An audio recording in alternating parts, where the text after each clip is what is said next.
So for the last few days, a whole bunch of Cybertruck haters have claimed that the Cybertruck is complete junk and even the rear bumper can't hold up simply by pulling an F-150. However, they're not even watching the video in its entirety. So what we're going to do is we're going to watch the video in its entirety, break it down and find out exactly what happened. And is this actually true that it fell off because of the F-150? Let's start this video.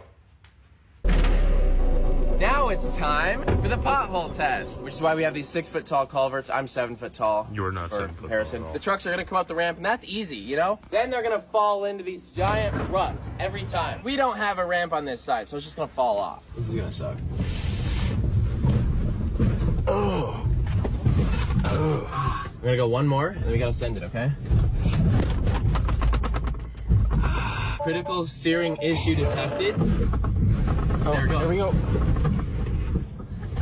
So if we go ahead and pause this right here, you will see the first point of impact that caused this to break off is the fact when it was rolling over the alleged pothole test. I don't know what kind of pothole test this is, but I don't come from dimension 37 or whatever world he lives in, but that is not a pothole test. But you can see right here, the first point of impact is right there on that cement. Now keep in mind, when trucks are designed for towing, they are designed for downward pressure, not upward pressure. And let's keep in mind that the Cybertruck is over 7,000 pounds. And when you add it on a drop force, based on the amount of pressure that it's supposed to support on an upwards motion, this is probably 3x the amount of times it's supposed to handle in an upward amount of force. So right there is where I guarantee you it started to crack and bend. But that's not the end of it.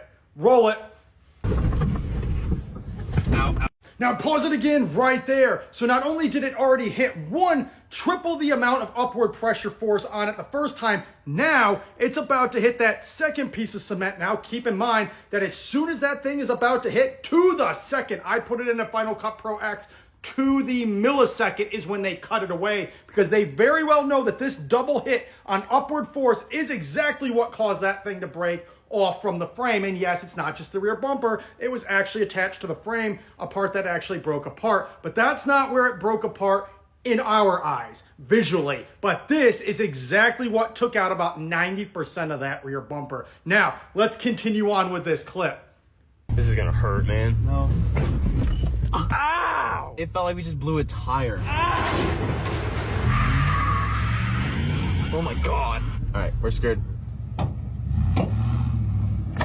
And now it's taken another hit right here. You can see how this gets locked in and stuck, not just on this dip here, but also right there between the dirt and that cement right there. And of course, they don't want to tell you that on their pothole test. Yeah, okay, from dimension 3760. However, keep in mind when this locked up is when this broke off. But you have to keep in mind, it's already been hit on 3x the amount of upward force than it was actually meant to withstand on multiple occasions right before this. And on top of it, it's not even just pulling it. It literally bottomed out right there and got stuck. And this is the actual moment that that rear bumper comes off. Let's take a look. Oh! Did someone just break off?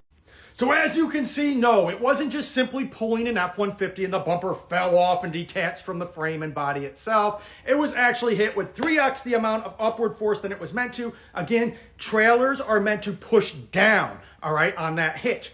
Downward force, not upward force. So when you hit it twice on a 3x amount right back to back, then try to pull an F-150 when it gets locked up on this insane pothole test. If this was a real pothole test, that would mean that almost every single vehicle on the road would be completely junked at this point. This is not a pothole test. Maybe it's a minefield test or a landmine test, but that's about it at the end of the day. And that is the real reason why it came off. So anybody who tells you otherwise either didn't watch the video, can't apply critical thinking and analyze this said video, or is just hating on Cybertrucks just for the fact that, well, they just can't afford them and hate them in general. So with all that said, this has been officially debunked.